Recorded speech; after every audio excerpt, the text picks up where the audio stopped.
Welcome to Learn Extra Exam Revision. Today we are going to look at your paper 2 and how you should prepare for paper 2 for your economics exam. There's a checklist that you need to pay attention to. The most important thing would be to be sure of the structure of paper 2. The following topics will be covered in paper 2: microeconomics and contemporary economic issues. On microeconomics, you need to study perfect markets, imperfect markets, and market failures. And for contemporary economic issues, you would study inflation, tourism, and environmental sustainability. Now, you will see that when we look at the paper, I did not cover every single question. I just wanted you to get an idea of the layout of the paper, and then we will just cover some of the questions. The layout of the paper, it consists of a total of 150 marks, and you will have 1.5 hours to complete this paper. The paper, just like paper 1, consists of 3 sections. Section A is compulsory and it consists of short questions, for instance, multiple choice questions, one word for the following, true and false type questions. Section B will be 3 questions covering the 2 main topics, and then the question number 4 will consist of a combination of the first 2 questions. In section C, you will get 2 essay questions and you must choose one of those questions. Let's start with section A and look at some examples of the type of questions that you can expect in section A. It's important to read the instructions very carefully. 1.1. Various possible options are provided as answers to the following questions. Write only the letter A to C next to the question number. So they expect you to not write out the full word, but just the symbol next to it. 1.1.1. When a business becomes too large and it leads to higher unit cost, it is known as what? If I look at the options, A, diseconomies of scale, B, economies of scale, and C, break-even point. Now, to me, it is clear that when your costs are increasing, it will lead to diseconomies of scale. So the answer to that one would be A. When you write your exam, you're just going to write down the symbol. 1.1.2. The situation where one business sets the price and the other businesses accept it as the market price. If I look at the options, A, cartels, B, collusion, C, price leadership, it's clear that the answer is C, because both A and B refers to oligopolies where price fixing could take place. So price leadership. 1.1.3. The number of businesses in monopolistic competition. A, few, B, one, C, many. If you look at the perfect market, usually in a perfect market you have many competitors. If you have an oligopoly or you play in that market, then there will be a few suppliers of the product. And in monopolistic competition, you actually also have many suppliers of the product, but the product is not identical like you will find it in a perfect market. The product is differentiated. So the answer is C. 1.1.4, the shape of the demand curve in perfect competition. A, kinked, B, horizontal, C, downward. Now, it can definitely not be kinked. And it will not be downward because it's not your normal demand curve. When you operate in the perfect market, your demand curve will be horizontal. The answer is B. 1.1.5, the additional costs for making a single extra unit above the number already planned. The important thing that, or the key word that you see in this question that should give you a clue to the answer is usually additional costs and a single extra unit. The moment that you see those words, you must look for the term marginal. So A, the option opportunity cost, B, average cost, C, marginal cost, and the correct answer will then be C.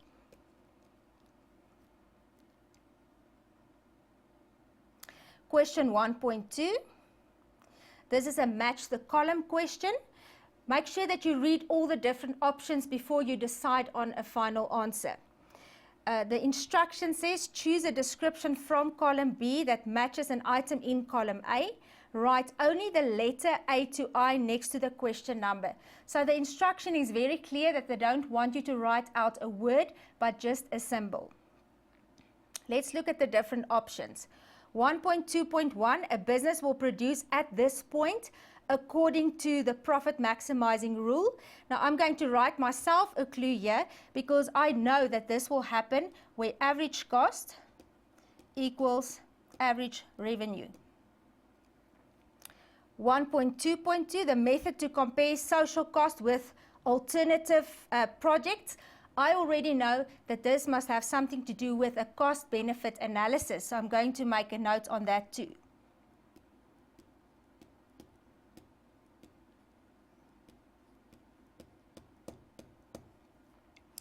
1.2.3, costs that citizens need to pay even when they are not directly involved.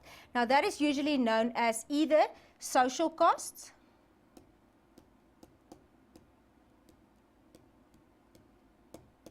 or another term that they also use would be negative externalities or positive externalities, depending on whether the influence is positive or negative. So I'm just going to use the term externalities.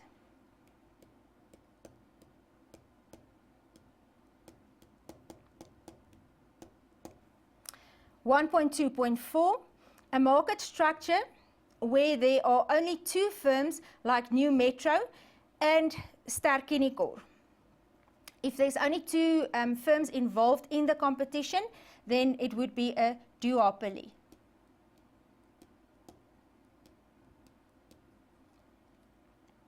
.2.5, market forces enable the monopolist to set his own price. If you decide on your own price and you are not influenced by the market, you would usually be known as a price maker.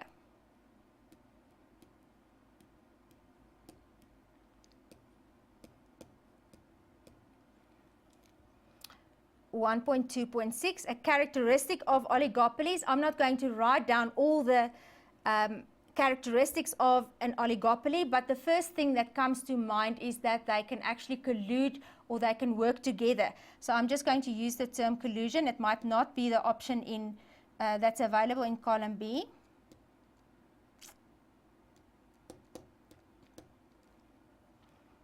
Then 1.2.7, signals that calibrate the wishes of consumers with the cost of supplying goods. Now in my mind I already see a graph with a demand curve and a supply curve, and what happens when there's an interaction between the demand and the supply curve is that you actually get price formation. So where that equilibrium is, that is exactly where the price is going to be. So that's what I'm thinking about when I read that statement. 1.2.8, the producer uses a patent to enjoy exclusive rights to produce the product. Now, I will look at the options that are available before I make a final decision there, but I have a clue of what I'm looking for at the options in column B. Okay, so A is a duopoly, B, price fixing, C, cost-benefit analysis, D, price maker, E, average revenue equals average cost, F, negative externalities, G, marginal revenue equals marginal cost, H, prices, I, perfect competition, J, price taker, K, artificial monopoly. Now I immediately see when I look at the option artificial monopoly, I see that that links up with 1.2.8 because it says the producer uses a patent to enjoy exclusive rights to produce the product. That means that it's not because he's the only owner of the resources or the only person with the skill, but it's because he registered a patent and now he has an artificial monopoly. In other words, it was created. So 1.2.8, the answer is definitely K. And I'm going to work from the bottom to the top. Signals that calibrate the wishes of consumers with the cost of supplying goods. I can see the answer must be H because I indicated that it has something to do with price determination. So 1.2.7 is H. 1.2.6, a characteristic of oligopolies. I said collusion, but when I look at the available options, price fixing has exactly the same meaning. So the answer would be B.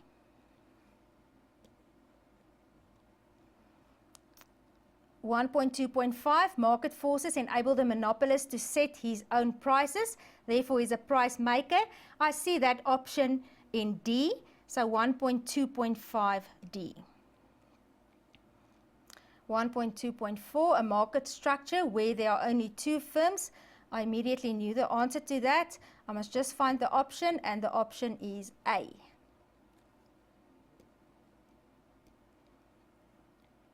1.2.3, costs that citizens need to pay even when they are not directly involved. Example of externalities could be negative effects that people suffer from pollution caused by businesses. So they might not be working for the business, but they stay in that area, and then they have to inhale all the pollution that they cause. So if I look at the available options, I see F has negative externalities. So 1.2.3 F. 1.2.2, the method to compare social cost with alternative projects. This means that any business who wants to start a new project, that could include businesses in the public sector, will look at the advantages and the disadvantages of each one of these projects. And if it causes more negative effects than positives, then they will consider to not take on that project. The option is C. And then 1.2.1, a business will produce at this point according to the profit maximizing rule, and that is E.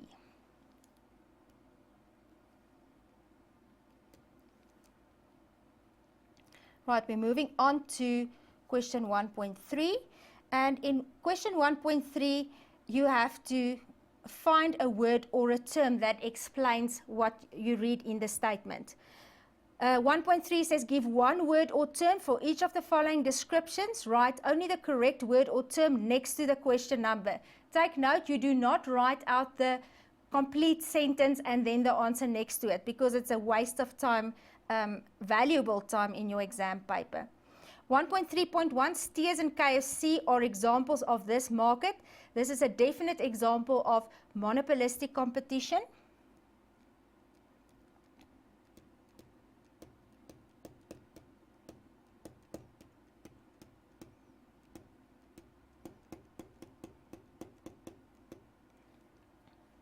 1.3.2, goods and services which are provided by the government.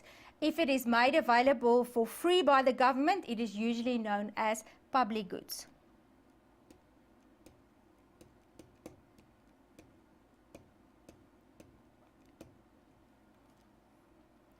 .3.3, the nature of the product when Coca-Cola produces a variety of cold drinks. Even though it is the same product, but it just has different flavors, that means that they are differentiating their product. They are doing a few different things to make the product more attractive to different consumers.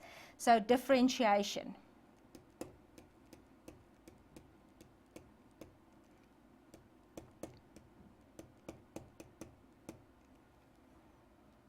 .3.4, cost-benefit analysis is generally used in this sector when evaluating large-scale projects. Now, in this case, they refer to either the private sector or the public sector, and it is mostly implemented by the public sector.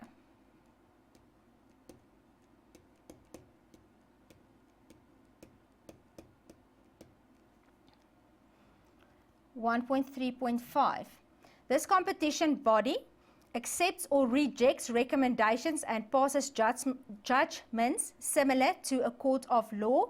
This is the Competition Tribunal.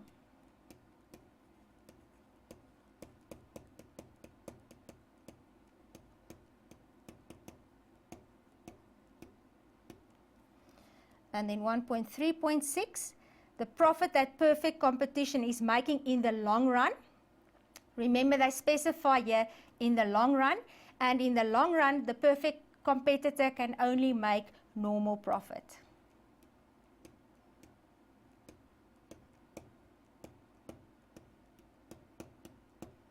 And that brings us to the end of section A. Let's go into an ad break.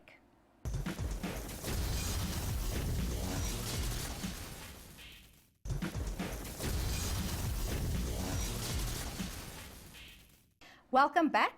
We are now moving on to section B. Section B consists of longer type of questions, shorter than the essay but longer than your multiple choice and those type of questions. Section B consists of 3 questions, as I indicated earlier. Question 2 will be on microeconomics for 40 marks, and you should not spend more than 20 minutes to complete a question in section B. Question 3 will be on contemporary economic issues. Again, a total of 40 marks, and you spend 20 minutes on it. Question 4 will be a combination of the first 2 topics, in other words, on microeconomics and contemporary economic issues. And this will again be 40 marks and 20 minutes. Take note that you only answer 2 of the 3 questions. And the total for section B will then be 80 marks. So I have decided to answer one of these questions, and I will take you through that now. Question 2. 2.1.1 lists 2 cost items that can be regarded as explicit cost. Now, the important thing is that they want to determine whether you know the difference between explicit cost and implicit cost. Explicit costs would be those obvious costs that would be included in the accounting records of the business, whereas implicit costs would be those that you are not always aware of. Now, the answer to this question is wages, leasing of land or buildings, and interest on borrowed capital. There's still a variety of other things that you could mention, but these are the most obvious expenses of a business. Then 2.1.2, define economic profit. Again, now they are testing if you understand the difference between normal profit and economic profit.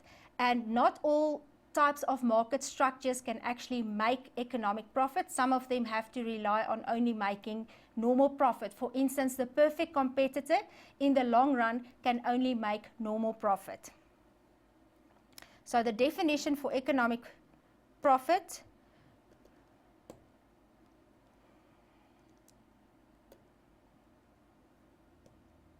would be excessive profits where average revenue exceeds average cost. So make sure that you specify that in your answer. Average revenue exceeds average cost, and the profit that is made in addition to normal profit. So it's anything that is more than the normal profit.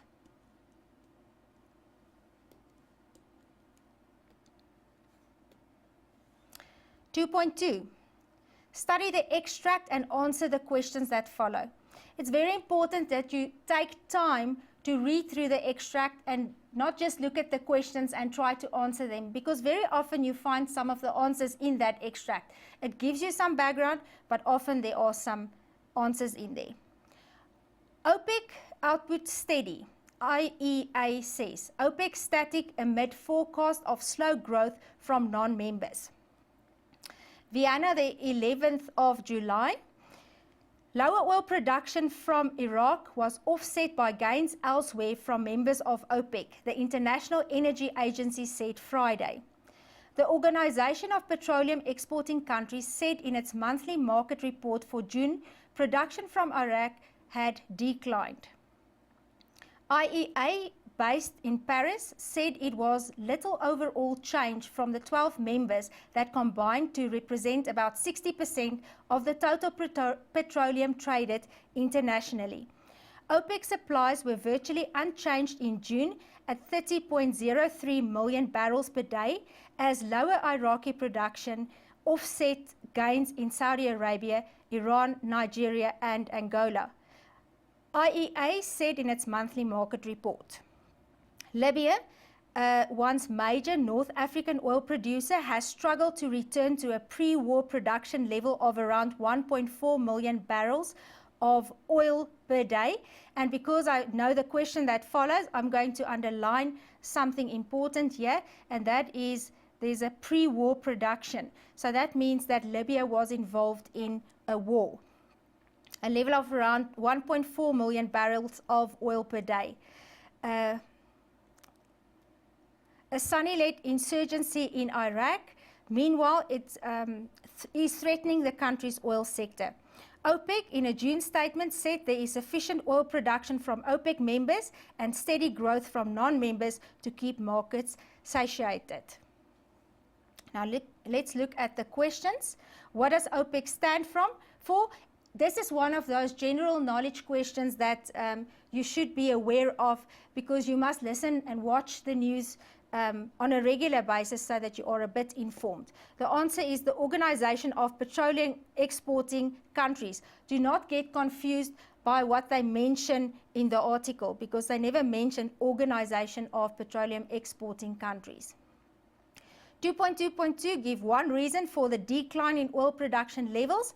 I think that one is quite obvious, that as a result of war, they were not able to produce as they did before.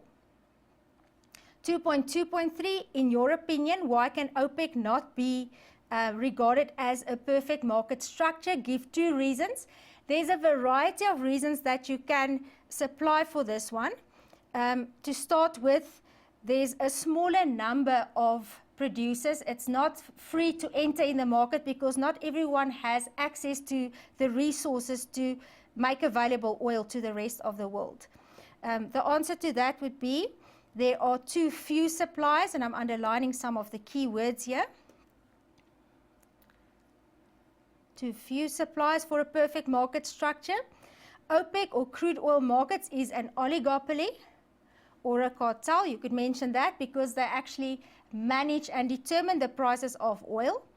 They work together to make this decision. And it is a large organization that of oil producing countries that control prices. Another two keywords there. And quotas are prescribed to member countries. So if you want to be a part of it, you have to deliver certain quantities. Then 2.2.4, name the market structure referred to in the article.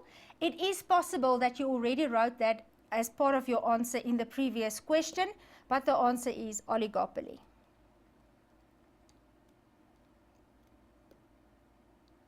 That brings us to question 2.3. Study the following table and answer the questions that follow. I see a table with an output of 1 to 5 units with headings to the different columns of price, average revenue, marginal revenue, total revenue, average cost, marginal cost, and total cost. And this represents the cost and revenue for a monopolistic competitive firm. Now the first question, 2.3.1, says complete the table by filling in the missing values marked A to D. So let's first identify the areas where A to D can be found. There I see A, B, C, D. So for A you have to calculate, and when you write your answer you're going to say A equals, B equals, C equals, D equals. To calculate average cost, you would do the following calculation. I'm going to write the formulas for each one of these down. To calculate average revenue, you will take total revenue and you will divide it by quantity. The next one that you have to calculate is total revenue. Total revenue will usually be price multiplied by quantity. C, average revenue.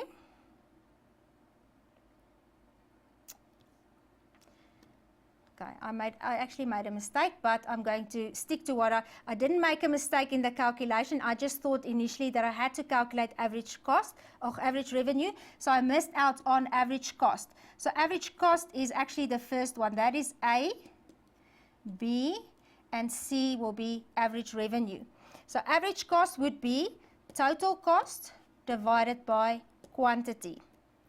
And then the last one that you have to calculate is marginal revenue. Now the calculation or the formula for marginal revenue would be the change in total revenue divided by the change in quantity. Now we can go back and we can look at the numbers that they supply us with. And I'm going to use a different color so you can see where the calculations start. To calculate average revenue, remember that was C. Average revenue equals total revenue divided by quantity. So it's going to be 48 divided by 4.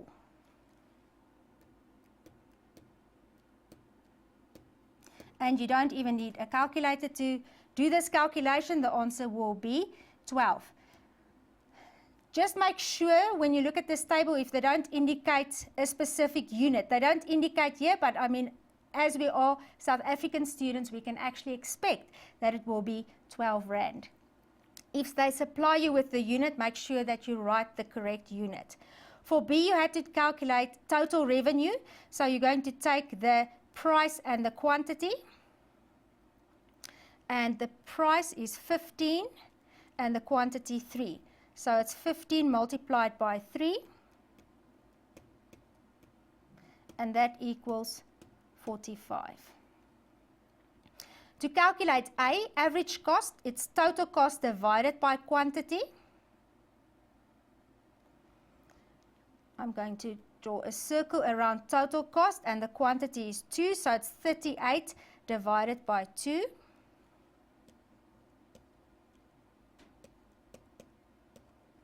And the answer there would be 19.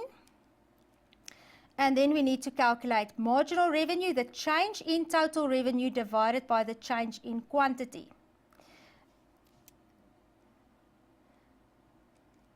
To calculate this, I have to look at the change in total revenue. So it's going to be 48 minus 45, and the difference there is 3. And what is the change in quantity from 4 to 5 is just 1. So to do the calculation, it's literally going to be 3 divided by 1, and the answer will be 3. 2.3.2 expects you to look at this table now and identify the profit maximizing level. Now the best idea would be for you to take these numbers and fill it into the correct gaps. So we already said that marginal revenue is 3. That the average revenue according to the calculation was 12 Rand.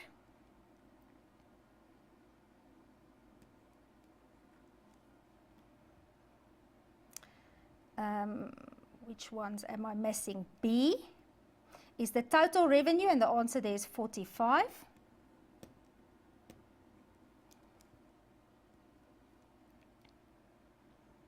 And then A was average cost, and the answer was 19. So to determine the profit maximizing level, I have to find that point where average revenue equals average cost. And I didn't actually even need those calculations to be able to get to the answer, because I can see average revenue is 15, average cost is 15, and that means that the maximum output level, or the most beneficial level, would be when you produce 3 units of this product.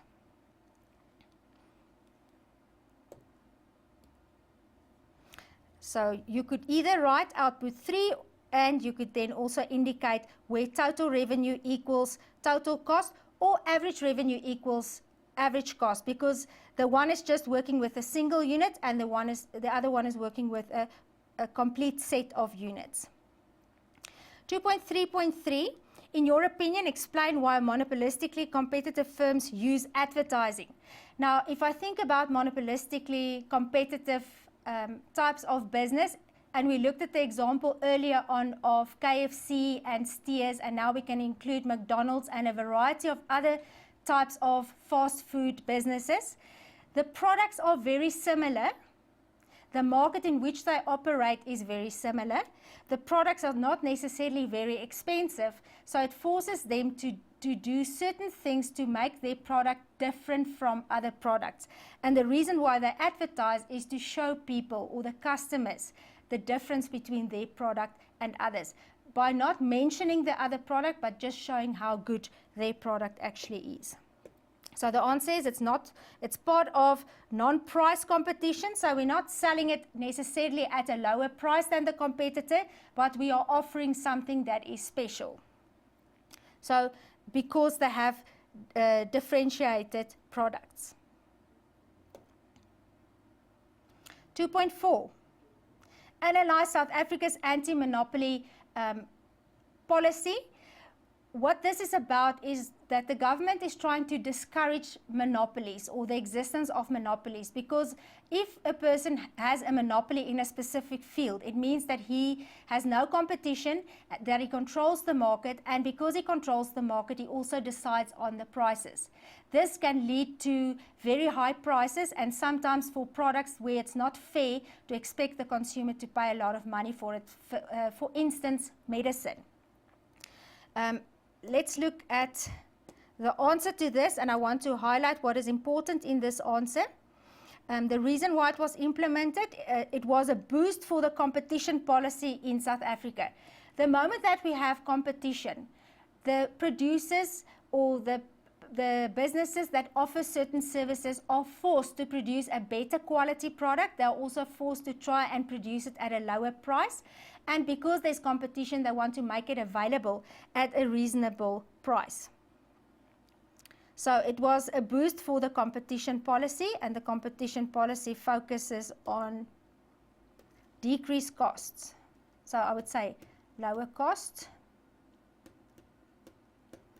And I would also add better quality.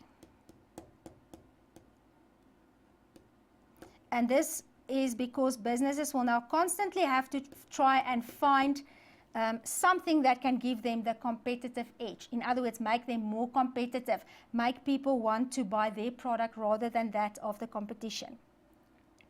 The new trade agreements made it compulsory for the South African competition law to comply with international requirements.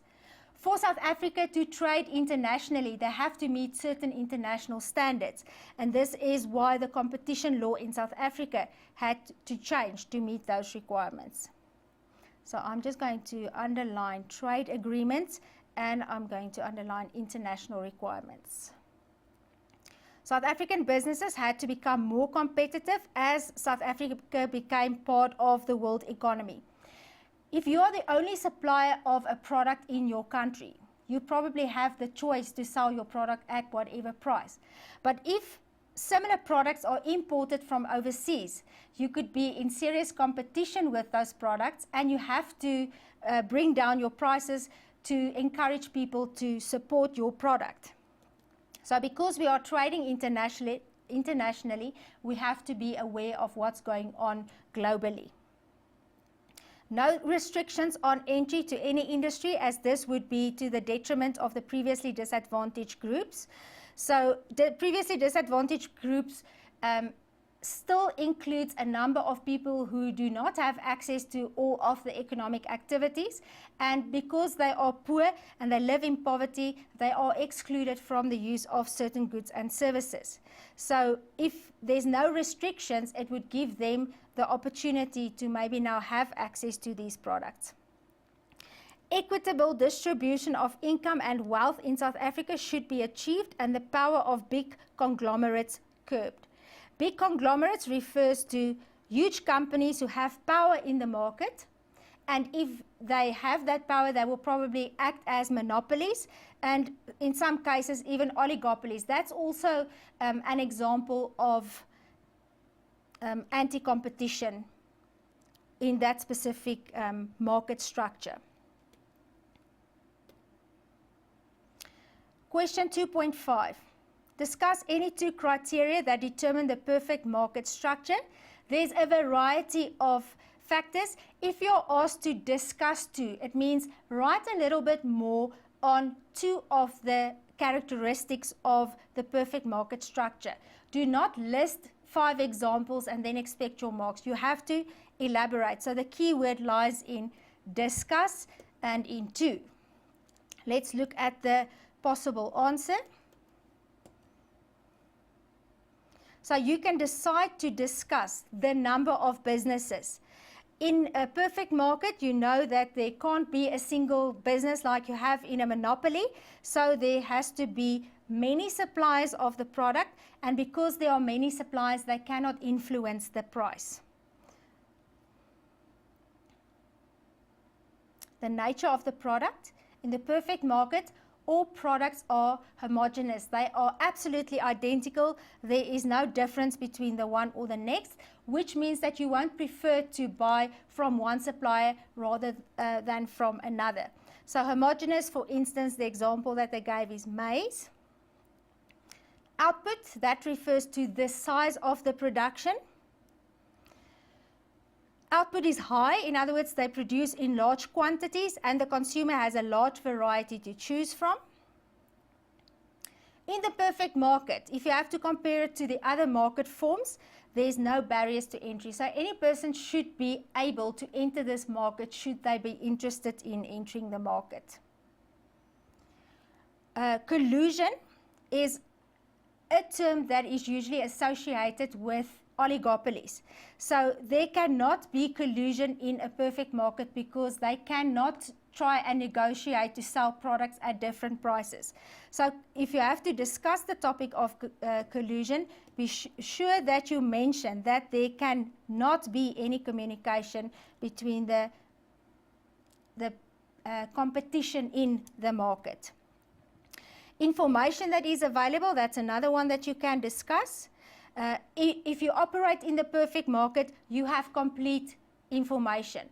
You are given the price of the product and you sell the product at that specific price. And you can expect that all the competitors will sell at the same price. Then the last one, profit. It is possible to, in the short run and in the immediate term, maybe make supernormal profit or economic profit, but in the long run, the perfect competitor will only make normal profit. Remember to discuss only 2 of these. And that brings us to the end of section B. Let's go into an ad break.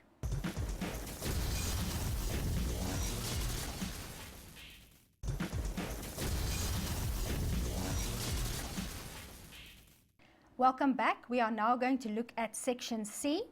In this section, you can expect to see 2 essay questions, one on each of the 2 main topics that you had to study. The instruction for section C says answer any one of the 2 questions in this section in the answer book. Should you answer 2 questions, they will only mark the first one. So if you write the first one and after some time you realize that this is not what you wanted to do, draw a line through it so they can clearly see that you didn't want to answer that question before you move on to the next one. Question 5, that's the number of the question, as you will see it in the question paper, will be on microeconomics for 40 marks, and you should not spend more than 35 minutes. Remember, you can decide which section you want to start your paper with as long as you plan properly and you know for a fact that you will finish your paper in time. So if you get to 35 minutes, it's better to stop with the essay and move on to another question. Question 6 will be on contemporary economic issues. Again, 40 marks, and don't spend more than 35 minutes. Before you start writing the essay, remember what the structure of the essay should look like, because this is going to affect the way that the marks will be awarded. You always start with an introduction. The introduction is worth 2 marks. And the introduction will usually be a definition of the topic that they discuss in the question. Then the rest of the question will consist of a main part and an additional part. The main part will be worth 26 marks, and then the additional mark or the additional part could be either graphs that you draw or a further discussion or an application of the theory that you wrote down, and that will be worth 10 marks. And then don't forget to write your conclusion, because that's another 2 marks, and then the total for the essay will be 40 marks. So in section C, I've decided to look at question 5. Let's read the question. Imperfect competition occurs when any one of the conditions of perfect competition are not met. Compare monopolistic competition with perfect competition in the long term and pay specific attention to the price, profit, output, and production levels. So they are very clear on what they want you to discuss in the main part of the essay. So the best thing would be to underline the keywords. It's monopolistic competition, perfect competition, very important, long term.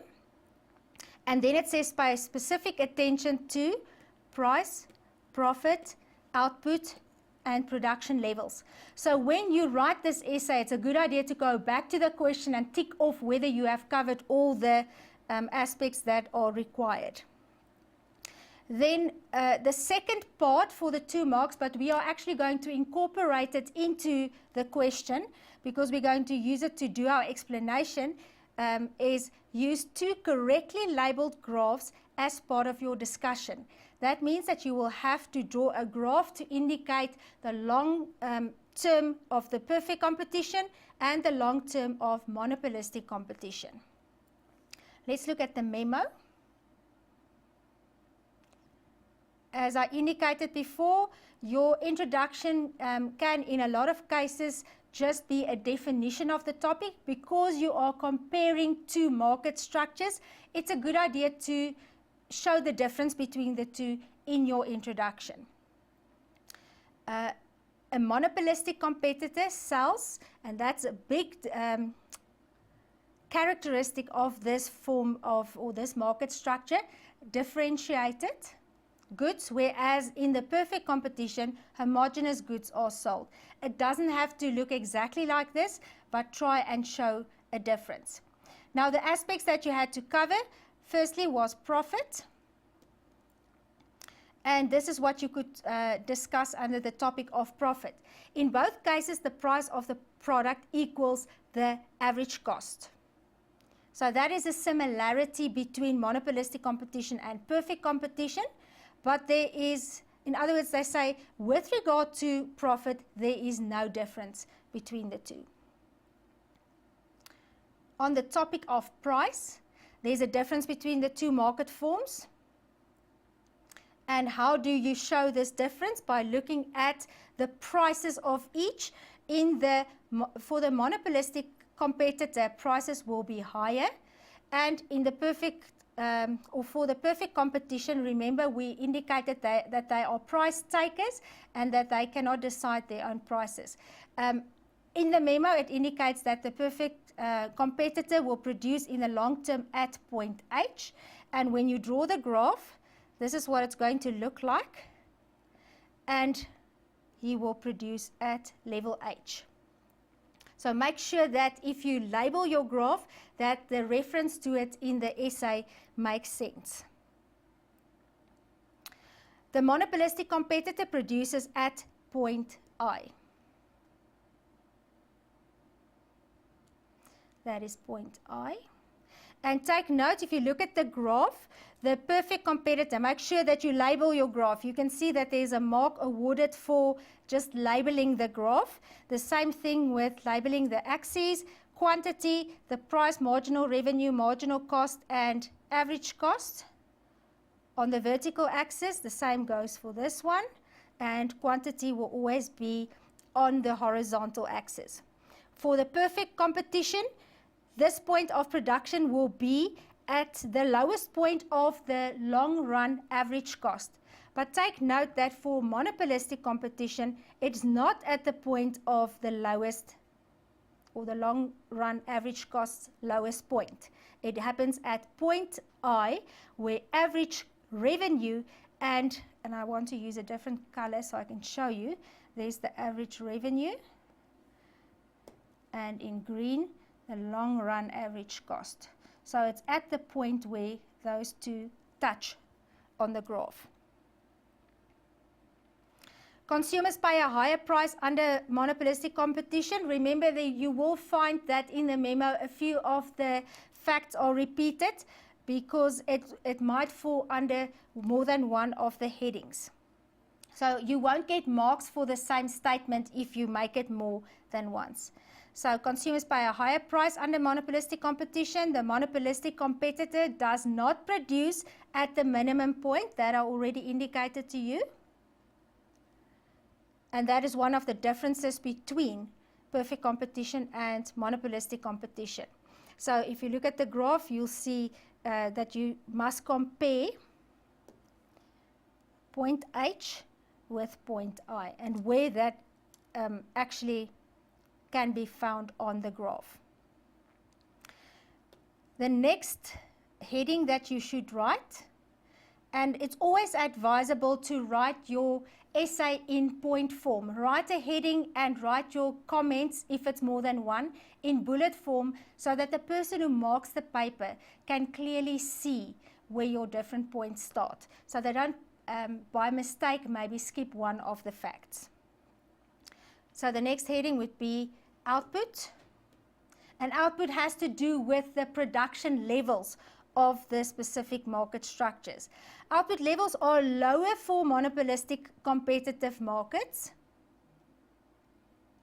And the output for the perfect competition, indicated on the graph below, is on Q3. Make sure that when you mention it in the graph that it agrees with what you've done on your graph. And as we indicated, it will be Q4 for monopolistic competition. You don't have to redraw the graph every time. We just have it separate so it's easier to explain. The next heading would be production. Monopolistically competitive firms are productively inefficient. Remember, I indicated to you that they don't produce at the point of the lowest long-run average cost, and that is why that we say that they are inefficient, because the average cost of production is not at its minimum. The ideal production level of the monopolistic competitor is at Q5, and the minimum point of the, or at the minimum point of the long-run average cost curve, but it will happen at Q5.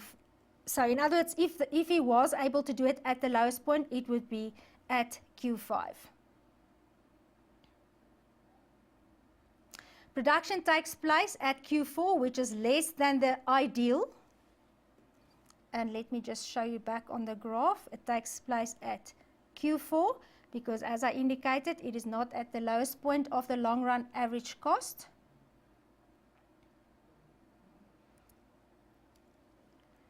And it's important that you say it is less than the ideal.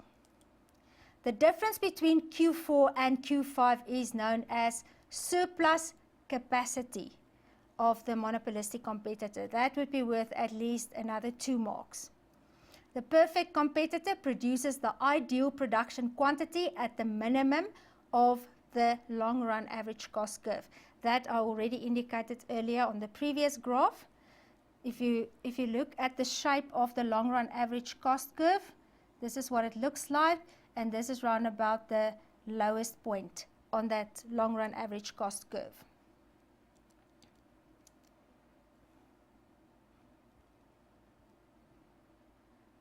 As a result of that, there's no surplus capacity for the perfect competitor. So because there's no difference between, as you can see with monopolistic competition, the difference between Q4 and Q5, there's no difference between that. It's exactly the same thing. There will not be any surpluses. Don't forget, when you get to the end of this question, to write a conclusion. Your conclusion will not be something like I have just discussed, because there's no mark allocation for that. You have to say that there are various differences between the perfect competitor and the monopolistic competitor with regard to profit, output, etc. You can put it in your own words, but it has to be something along those lines. And that brings us to the end of this discussion. I hope that you found that useful.